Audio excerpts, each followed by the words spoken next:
So, thanks for joining me on the Marketing Optimist Marketing Sandwich course. Today I'm going to be speaking to Jonathan Hirst, who has been running network marketing for, is it 20 odd years, Jonathan? A long, long time. It is that.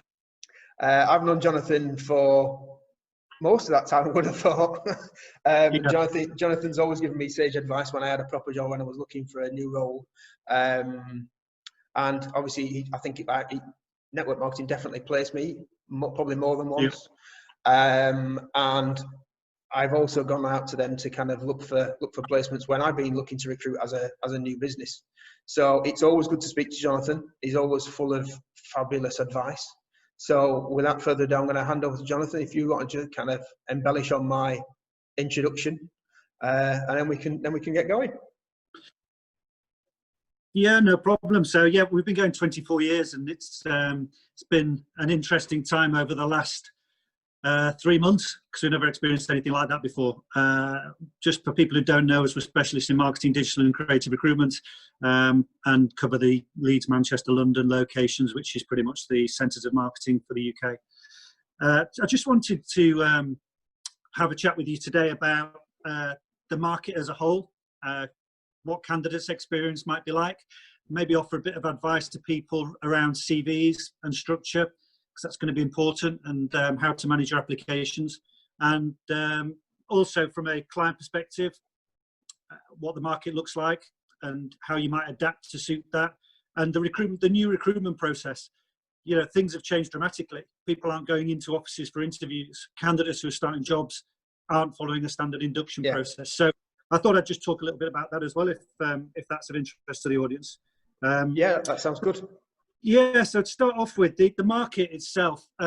Look, I know there's a lot of people out there that are feeling very either nervous about jobs that they're in, and whether that's going to continue for the long term, or may have unfortunately been made redundant. So I really do sympathise and empathise with them. But I can't butter this up any other way than the market is significantly down on the standard position that it would be. I would have thought somewhere around 20%. As we went from March into April, when you say it dropped off a cliff, it kind of went down to pretty much zero, whilst everyone was taking stock.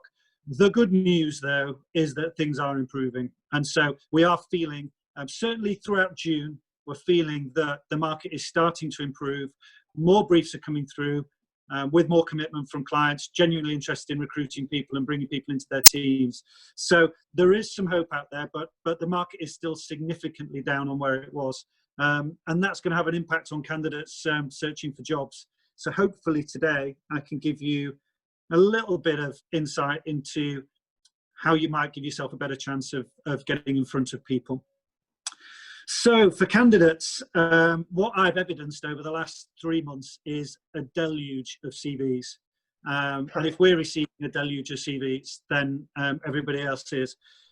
If we look at one of the roles we placed for a marketing campaign manager, over 150 applications. Wow. And so it's just too many to manage as a recruitment business, if you multiply that over a number of vacancies.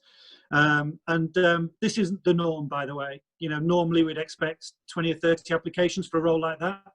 And what we've seen is that maybe through desperation, maybe through a scattergun approach, we've seen a lot of candidates that are entirely unsuitable for the jobs they're applying for. And that might be through skills and experience, geography, a whole range of different elements, but quite blatantly obvious that they've neither looked at the job description, looked at the location, looked at the salary parameters. They've just fired an application through. And I know it's a while since you've looked for a job, Richard, but it's so easy to quick apply for jobs now that the application almost becomes valueless. And that's the real issue, because the more that happens, the less people are actually going to post jobs, because they're just getting deluged with people that are irrelevant, and the more they're going to use other routes to try and find people. So my first bit of advice to candidates would be to specifically apply for a job. Don't just send applications out scattergun. You will not improve your chances of getting a job by sending 100 applications to jobs that aren't relevant. you will improve your chances of getting the job by sending a specific application to a specific job with the reasons why you're suitable for that job. So the CV needs to look right. So this is the next bit of advice for you. The CV needs to look right. It's quite a simple structure for CVs, and I'll just jump straight into the core of it, which is actually the experience part. Clearly you need the company name, job title, dates you're working there, take that for granted. The next couple of lines is the description of the organisation you worked for. That gives context to your experience. And then the next chunk of it is the different elements of work that you did, in bullet points preferably, so it's easy to read. And then the next achievements, results, return on investment, those types of things that you managed to achieve for the company. So quite a simple structure really, but I think that will give everyone the best chance of getting their experience across to a reader that really won't spend very much time looking at the CV. It doesn't jump out as being right there and then you're not going to get through to the shortlist stage. So the CV is really important, that it sings according to that particular vacancy, not just a generic. I mean, Richard, I know we've been involved in recruiting for you recently, and you've probably seen a range of CVs coming direct into your inbox as well, haven't you? Yeah, you just kind of get blind to them. They just kind of come in, and ones that start off with, I was the captain of the hockey team, and you're like, that's not useful to me. I need to know, because they are just, it is like confetti, and there's so many coming through. You get blind to them, absolutely. So they do need to stand out, and it's difficult to make them stand out, and especially if they're all coming in the same kind of format. I guess for you, that's probably quite interesting. That's probably more use for you because you need to kind of process them through quickly. For people who are coming in as individuals, how could they make a CV stand out from everything that might look quite bland? What are your thoughts on that? Okay, so I'm going to sort of contradict you a little bit there. The CV will stand out if they've worked in the same or similar markets, doing the marketing activity that client needs them to do. Yeah. So it's as simple as that. Then it will stand out. But there is other stuff that they can do around that. Because you will be applying to recruiters or even direct to companies, there's a few things you can do. You could reach out to the recruiter direct, as well as applying through the advert that may be on, I don't know, Reed or LinkedIn or wherever. So you could connect with them on LinkedIn and say, I noticed you're advertising, I'll put an application through the right routes, but I also wanted to connect with you. So there's something else you can do to stand out there that other people probably won't be doing. Mm-hmm. You could just email them direct. It's not rocket science to work out people's email addresses these days. Email them direct and say, I know you've got my application through this, but I'd also like to send the application direct to you because I think I'm specifically relevant for that job. Just on that point, now is not the time, with the scarcity of vacancies and the number of applicants that are applying for each job, now is not the time to be thinking about jumping from one market to another or jumping from one discipline to another. So you might be an SEO marketing manager in a company at the moment, but you've decided really the route is that you want to be a creative director in an agency. Well, now's not the time to be making those moves. Use the skills and tools that you've got to get your next career move. And if you're forced into it through redundancy, then clearly the most important thing is to get another job that is satisfying and that pays the bills. So there won't be many people that are taking on people speculatively. And by that I mean, well, we'll give them a try and see how they get on. They'll be looking for specific skills. So yeah, the standout thing is how relevant are they, and have they got the right marketing knowledge, and have they got the right market knowledge? Those are the two core things pretty much every time for me. So your LinkedIn profile can help you stand out as well. Everybody should be up to date on LinkedIn. Put a bit of effort into it. Spelling mistakes on LinkedIn profiles, I guarantee clients will look at your LinkedIn profile, and spelling mistakes on there looks pretty shoddy. It's as bad as having spelling mistakes on your CV. So make sure that you're really on top of that. Take that seriously. Get some recommendations on there, and start to build up your connections with people that be useful when you're finding another job. For more experienced candidates, if we've got any of those on the call, then probably about 50% of the experienced candidates I know get their new role through people they know. So my biggest piece of advice is to reach out to your network. And you may feel nervous about that. You may feel self-conscious about it. You may be a little bit awkward, but trust me, you'll never know how supportive your business network is until you start making those calls and until you start putting yourself on the radar. So for experienced people, I would recommend building up your own personal network and just putting calls into people and saying hi and just saying, look, this is where I am at the moment, and changing your profile on LinkedIn to, looking for my next consulting opportunity or looking for my next permanent role in certain markets, whatever it might be. But use your personal network. It's a funny thing that, because obviously before I set up on my own in a business, I was a heavy user of LinkedIn, and still am.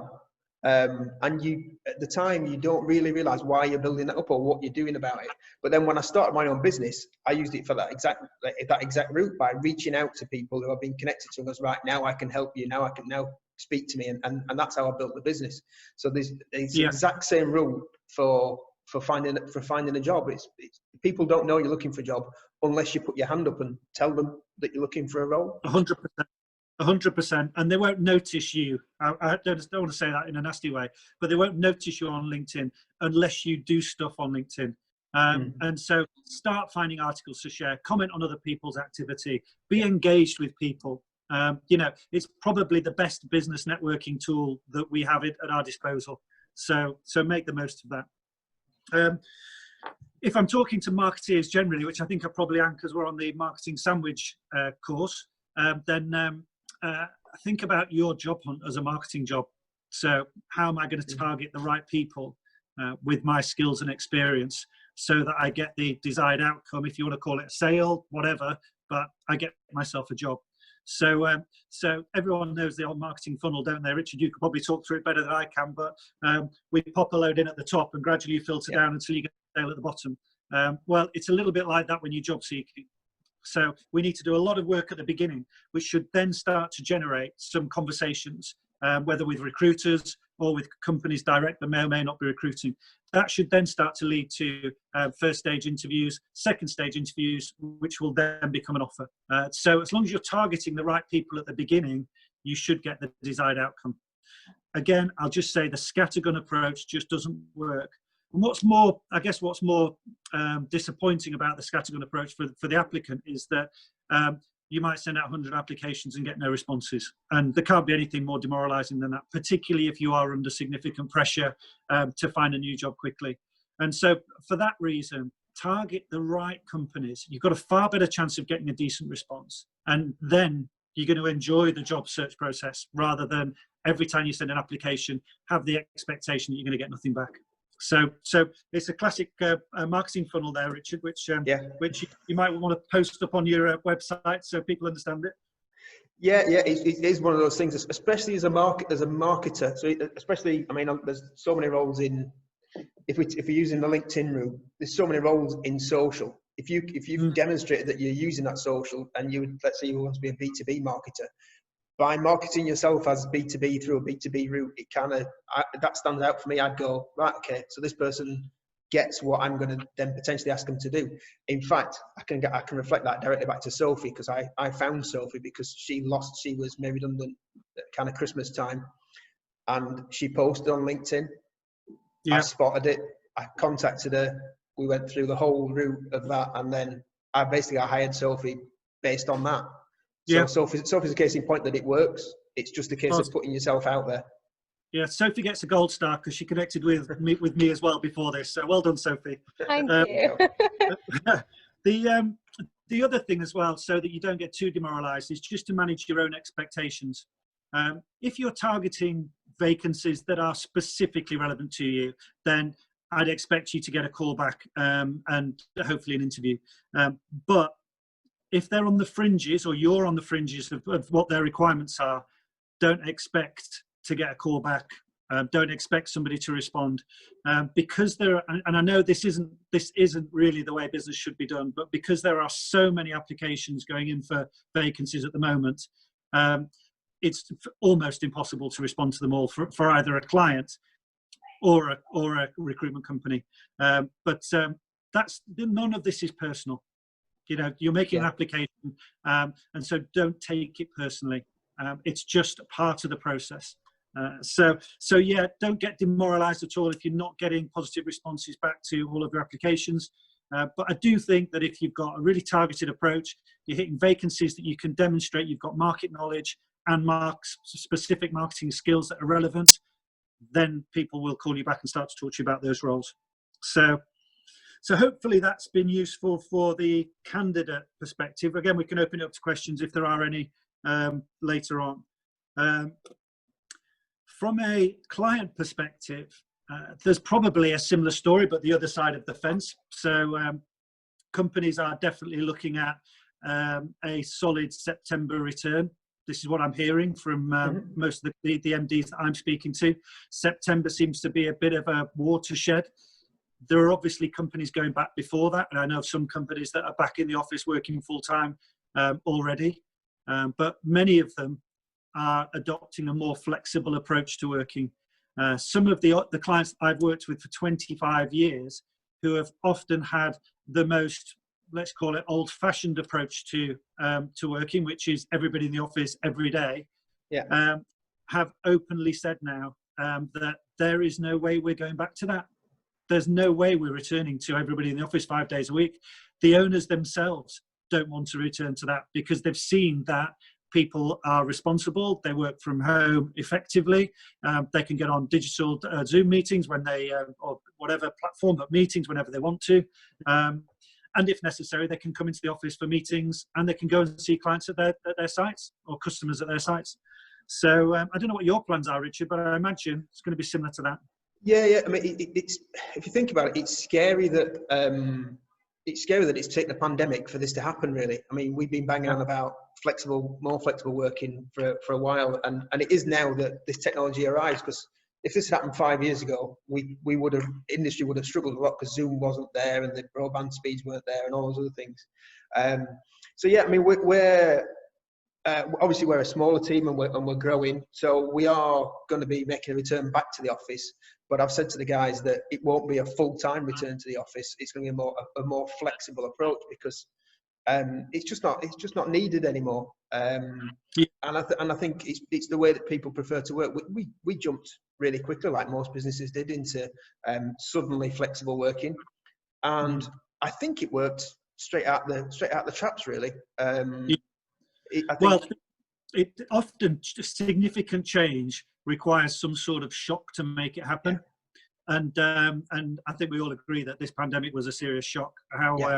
How as a nation we didn't predict this was going to be how it is based on our demographic. I don't know now looking back, but with the benefit of hindsight, we would probably make a lot of different decisions. But the significant shock forced people to change their working patterns. And I genuinely think it's been a change for good. So from an employer's perspective, being open to that type of flexibility is going to make a massive difference, particularly in marketing where people can work from home. In terms of the recruitment process for employers, you've got a decision to make, I guess, about whether you do things internally or whether you use external agencies. And I'm an advocate of using external agencies because I run one. No surprise there. But they do provide a valuable resource, which effectively is man hours that you probably don't have, because you will be getting dozens and dozens of applications for every role. And you will find it difficult to manage those effectively. And I hate to think what the careers at inboxes are going to be like for different businesses when they're recruiting direct. And how they manage the different sources of candidates coming from all the different routes, whether it's LinkedIn jobs, Reed, Total Jobs, or wherever that might be. So we do manage that whole process and obviously hold everything together for you and just deliver you the people that are suitable. If you have a large resourcing team internally, then arguably you can do that. One of the things we also look after is more about your employer brand. And so as we're going through the recruitment process, I would argue that network marketing and recruiters generally as companies are better at keeping in touch with candidates and letting them know how they're getting on in the recruitment process than companies generally are. and so we have significantly more touch points with a candidate than a client would, and that builds reassurance about the recruitment process and also creates more of a likelihood that actually it's going to be successful. So again, choice about whether you use recruiters or not, but there's significant benefits to doing it, and the biggest one right now and getting through the next 6 to 12 months will be that we will manage our time on your behalf, which will save you time and therefore money. And in terms of recruitment process for clients, guess what? It's a lot easier now because we can actually organise video interviews. I don't know how many clients pre-COVID were using video interviews, but for our clients who are supposed to be tech savvy, it was virtually none. I don't know whether you've ever used video interviews, Richard, or whether you'd always preferred to see people face to face. Do you know what? I wasn't using video interviews, but I tended to do a phone interview prior to kind of getting people into face to face, because obviously at that point it was kind of fine. And I think it is one of the problems of, you do want to see people, and that's why video can work really, really well. And that's obviously why you do the face to face. I was going to add in from what you were saying, one of the other benefits about with the deluge of applications that may come, one of the other benefits of using an agency like yourself is the fact that for some of these candidates, you know these people already. So you have known people who've been on your books for quite a few years, or you've been speaking to them already about getting roles. You've already had video calls and you've already had face to face. So that helps. You guys can help agency owners to kind of shortcut that relationship. We're going to look, I've met this guy, I know what they're like, I've actually spoken to them. They're not just a CV that arrives via email where you've got you've got what's on the screen to differentiate. You've already built up a relationship with quite a few of your candidates, because I know from past experience that your recruiters take a personal interest and always have that discussion before you send anyone off. So that's a massive advantage. Yeah, I wasn't going to do too much of a pitch on network marketing because we're fairly well known. But I'm dealing with people now that I dealt with in the 90s. They're MDs of agencies. They say, I always remember when you met me at the service station on the M62 in the middle of winter, and we had an interview there for a job, and I got that job, and now I'm the MD of that company. That happened at Intermarketing, for example, and so. We've constantly throughout that 24 years or so done the same things, and it has been face-to-face. I prefer face-to-face interviews, but I'm an absolute convert for video interviews. And I think the speed that you can set them up now will be a massive advantage. It's not a case of saying, okay, let's try and coordinate 3 people's diaries, get them all into the same location at the same time. If it's a 40-minute first stage interview, for most people, if you said, we've got 40 minutes free this afternoon, most people would go, actually, I have. And there the interview's booked in. Had we not been in this situation, it could have been next Friday before it's booked in, by which time the candidate might have found another job. So there's going to be some real significant benefits to that.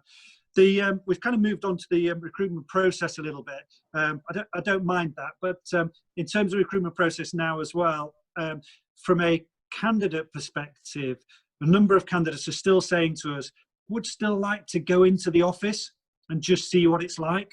And I can kind of understand that. If you're going to be in there 2-3 days a week, your working environment is quite important, and candidates still haven't let that go yet. They still want that experience of being able to get into the office and see what it's like. And normally that's a very final stage now, which is what we've been seeing over the last 3 months anyway. But yeah, just another slight change to the recruitment process that I think clients might not be aware of, but candidates will be sitting there going, just to seal the deal, I really would like to get into the office and see what goes on in the office on a day-to-day basis, even if there are half as many people as normal. Most clients, most agencies and businesses are quite proud of their offices, I think. So it's a worthwhile thing to do. The next stage in the recruitment process, once we've got the offer and acceptance and all those sorts of things, is the onboarding process. A lot of clients have asked us, how on earth are we going to do an onboarding process if nobody's in the office? And again, we've managed to get around that. I don't think we'd have dreamt of doing a virtual onboarding process before COVID. In fact, I can honestly say I've never heard of it. But yeah, but clients are now sending out laptops, mobile phones, and doing a remote onboarding process. Wow. For a day or so. So it's a scheduled half day or day that would normally have taken place in the office with an individual or a group of people. So all the technology is with the individual already. And I guess we're assuming that everyone's got their own internet access, and I think they probably have these days. And then from there, there's obviously far more video meetings with their line managers to set up the process of how they're going to work together. And then people are left to get on with specific projects. So it's amazing how effectively that has worked. I mean, I am genuinely amazed that that clients and candidates have found that to be an effective way of doing it. When previously we've had start dates delayed by 4 weeks because clients have got their induction day on the 4th of August. And so we can't have start until the 4th of August. Well, now candidates can be working anywhere. They can start pretty much on any day. They can do their induction remotely. All of a sudden, it opens up the job.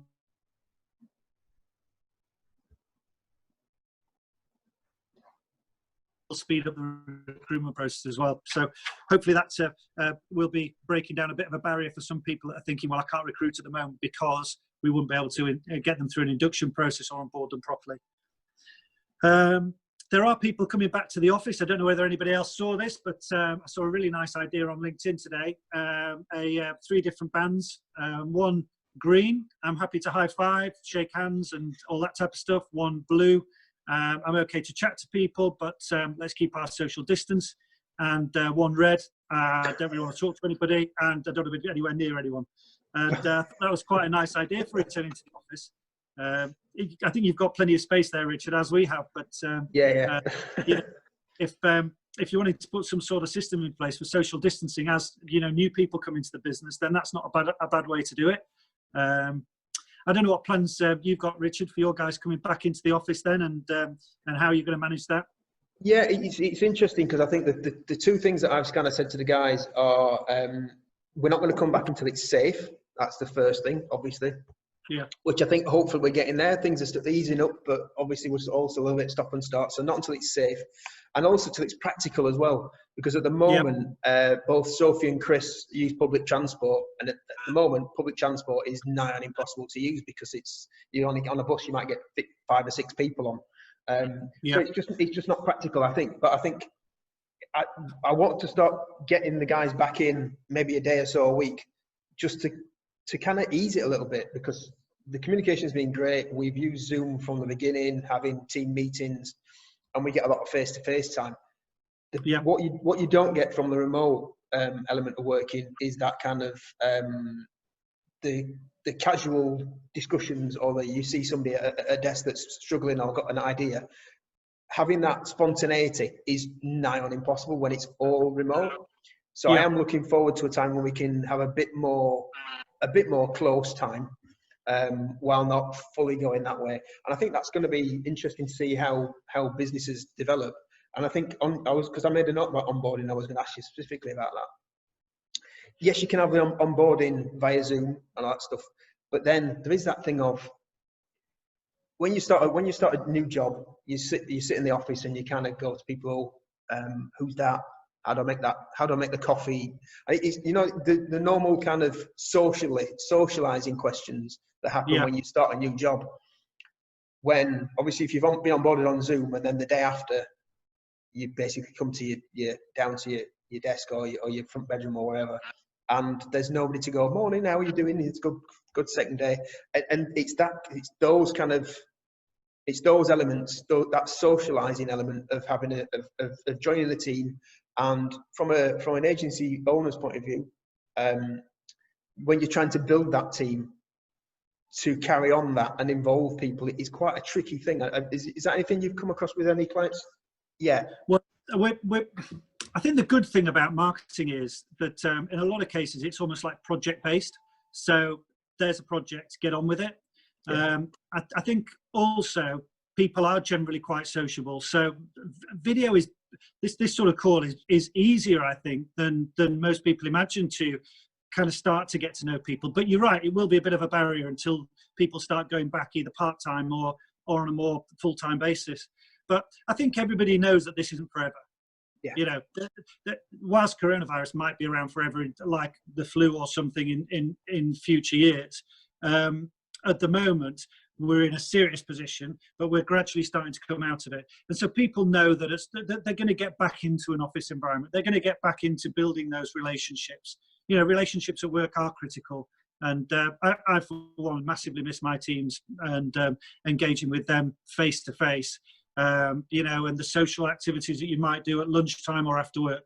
But this isn't forever, Richard. You know, I imagine that, as I say, once we get to that sort of watershed of September time, then there'll be the vast majority of companies will be back into the office in some form, whether part-time or full-time. Excellent. Okay. So Chris has sent in a question. Now, this is my radio bit. Chris has sent in a question. He says, "Is there an argument for designing your CV or is the content itself sufficient?" He's seen a lot of pretty CVs with credible experience across LinkedIn. So, what are your thoughts to those kind of more creative CVs? Well, the first thing is it needs to get the information across effectively. So, creative CVs might be perceived to stand out, but if it takes you forever to actually find the information that you need, then it's just not going to work. But I have seen some really nicely designed CVs. We recruit creative people as well, and people within social media are often very creative. And so those types of CVs sometimes allow you to stand out a little bit because it doesn't just look like 5 bullet points plus a paragraph, 5 bullet points plus a paragraph. I wouldn't say it's going to make a difference to whether you get the job or not. So if you feel like you want to express yourself in that way, then haven't got an issue with it. But don't forget, make it easy for people to understand who you've worked for, what types of marketing skills you've got, so that if it's what they're looking for, they're putting you in the pile to say, give this person a call straight away. Otherwise, you're just going to go into the pile of not really sure. It's been a bit hard to find out what we need to find. We'll go to the ones that are more straightforward. Okay. I guess a quick question from me. From an agency side, if I'm looking to recruit, which is potentially quite likely because we're doing okay. What would be the kind of best approach for us? Is it a bit of a recruiter's market, or is it a candidate's market at the moment? I'm guessing I kind of know the answer already, but I've had this discussion with quite a few clients. So one of the briefs we were recruiting for just recently was for a tech business, and it was all around lead generation. Well, if you're good at that, the company you're working for is not going to let you go, are they? So core skills will probably still be in short demand, in high demand, but short supply. And when we went through the last recession, 2007, 8, 9, those sorts of times, that was exactly the model. So there's a lot of people out there applying for a lot of jobs with quite generic experience, and the vast majority of briefs that we got were specific skills. So it could be digital acquisition, for example. Well, that's a niche within the digital market, and so you have to have experience in those areas, and there won't be many people that are on the market because, again, if you are really good at digital acquisition, the employer you're working for isn't going to let you go, are they? So it depends what you're looking for. If you're looking for a good generalist marketing communications person that can cover a number of bases, then they may be in greater supply. But again, it's about sifting through the ones that you are interested in and the ones that you aren't. And you are going to get deluged with a significant number of applications that you might find difficult to manage. So it's an interesting one. There'll be a significant supply of generalist candidates. There'll be a very tight supply of specialist candidates. Right. Okay. Interesting. Okay. We're currently, just to add to that, we're currently recruiting for SEO analyst role. So that sounds like quite a specialist role, which it is. And the client came to us having tried to do it themselves. And the reason why they struggled was they got stacks of responses from people, but none of them had the qualifications they were looking for. Yeah. And so just a case in point. I guess it's one of those things as well that people sit there and assume that there's lots of people who are losing jobs, and there's sort of lots of people on the market, so they expect to be able to pick people up. Obviously, with thousands of people who can do this without really thinking it through. That experience might not be available for the reasons you've just said. Yeah, and also clients have to have a wide enough reach, and that's often the biggest challenge. So, you know, again, I'm not selling recruitment too much. That's not what I'm here for. But, you know, having done it for 24 years, the relationships go back that far. Having a number of channels to advertise jobs on means we attract candidates from all sorts of different walks of life and different routes, and all of the people that we know. And we can access through places like LinkedIn Recruiter that often clients don't have. All of these things build up like a candidate ecosystem that we use to find the best people with the right skills. The vast majority of the time, well, I'd say more than 50%, the candidates that we place weren't looking for jobs. So posting an advert isn't going to get that person. Yeah. So it's the market's changed, but the market hasn't changed, if that makes sense. Okay, yeah, no problem. So does Sophie, Chris, or Athul, who joined us, do you have any questions for Jonathan, if you want to unmute and ask a question?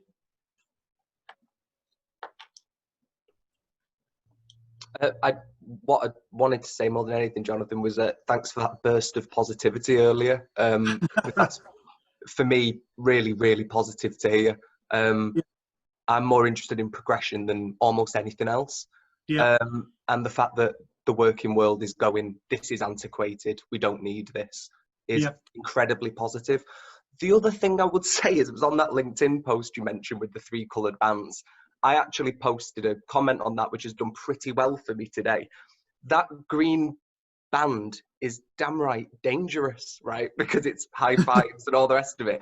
I guess one of my questions, and like I say, it doesn't affect me right now, I'm happily employed, but my point is, when, you know, if I'm coming into a new job and the business I'm working for are saying, this is the system we've got set up, and I view it as incredibly dangerous, that's problematic for the candidate, isn't it?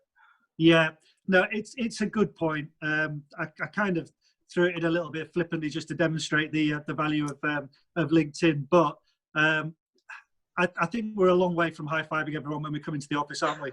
Yes. I'm not sure exactly. It's unusual for me because obviously I've been in business a long time, and not shaking people's hands when you meet them, either, you know, as a business professional or even somebody who plays sport, just seems alien to me, and getting used to that is quite difficult. But I wonder when that will ever come back, if we don't manage to get control of things like the coronavirus. But yeah, it's a good point. I'm glad you spotted that post as well, because I think it's been very popular on LinkedIn. Yeah. Okay, so did you have anything you want to ask? Not necessarily ask, but it was just, it's one of those things that you were saying about, you know, people just panic apply, and they just, like, it's so easy to just one click apply for jobs and things like that now. And I think that's probably encouraged even more by the current situation, because people will be in that, if they've been made redundant or if they've been let go because of the situation, that's probably what they're just going to do. And things like this, it's going to be useful to listen to and actually get a bit of advice. And more than anything, you're going to waste time doing that one click apply, because like you said, you're not going to necessarily fit the criteria that they're asking for. So it's going to take you longer to find the right position. So it's just generally good advice. If someone is looking for a role at the moment, just take a step back and actually spend time reading the ad and go on the extra mile to apply for the right role rather than just any role. The other thing, that's a really good point, and you've just reminded me about something I was going to mention. Track each application. If you're going to do the applications properly, track the applications. Make sure that you remember who you've applied to and what for, because there's nothing worse than a company calling you up based on an application that you've made and you've said, I'm interested in this job, please can I know more about it, please can I have an interview. Somebody calls you and says, oh hi, I'm calling up about X job that you've just applied for, and you go, oh, sorry, can you remind me? I've applied for loads today. Yeah. Yeah. Right. Yeah. Now Next. I'm hearing that. I'm hearing that from people, and I'm going, you know what? This isn't started well, and if it's not started well, it's not likely to finish well. Yeah. So you know, take it seriously. You know, the people. I think this needs to be a sort of a two-way street. If you want people to take your application seriously, then you need to make it with some conscious thoughts rather than I'll just one-click apply through LinkedIn to everything that comes into my inbox, and something will come back, because it just won't. So yeah, it needs to be a two-way street really. But thanks for that, Sophie. It's just helped prompt me, because that's been a bit of a bugbear of mine over the last 3 months.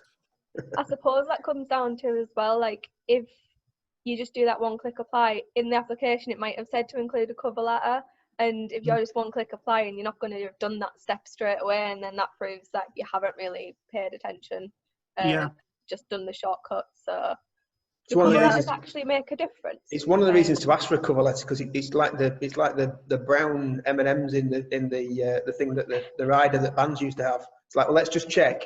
They've no brown M&Ms, they've not read the rest of it.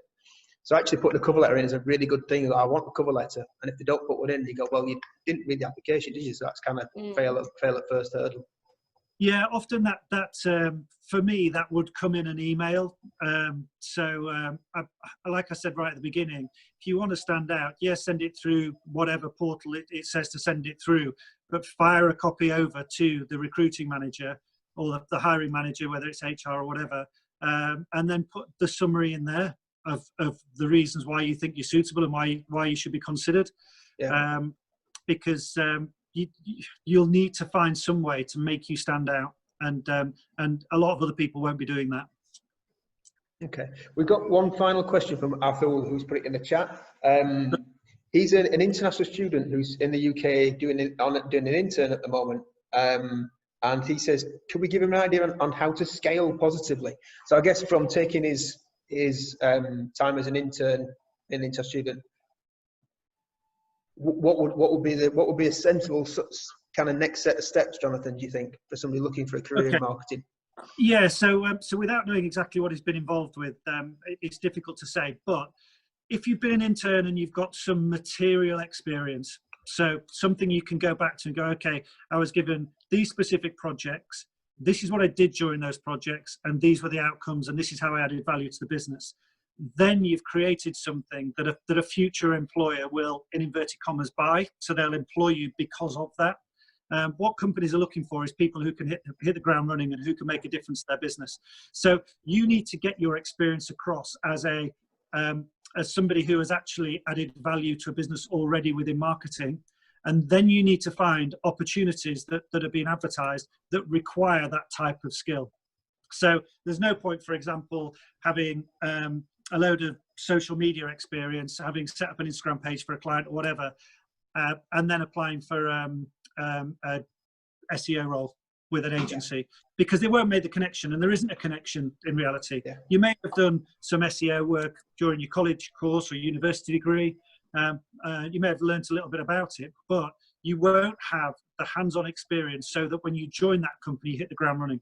And that is what most people will be looking for now, particularly if they can find those skills from other people if you haven't got them.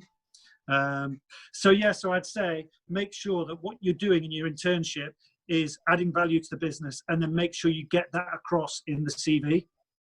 And if you can get a reference from the person you did the internship with to say that Jonathan Hirst made a massive difference in our business in the short time he was here, highly recommend him for entry-level roles in social media or content management or product management or whatever it might be. Excellent.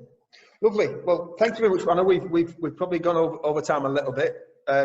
So thank you very much for your time, Jonathan. Thank you very much for everyone being on the call. We've got another webinar next Friday, which is with Jem Henderson from TechNation. I always get that wrong, but it's from TechNation next Friday. So we're talking about her about kind of tech stuff in Leeds and kind of how that's coming through coronavirus and what's coming up.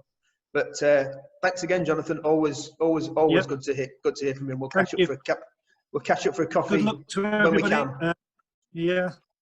I know it's difficult out there, but there are jobs. So, so remain positive and apply to those jobs that are specifically right for you, and you'll be successful. Brilliant. All right. Thanks a lot, Jonathan. Have a good day. Cheers. Yeah, Thank you you too. guys. Bye, Nice everybody. to see you. Bye. Bye. Thanks, Jonathan. Bye.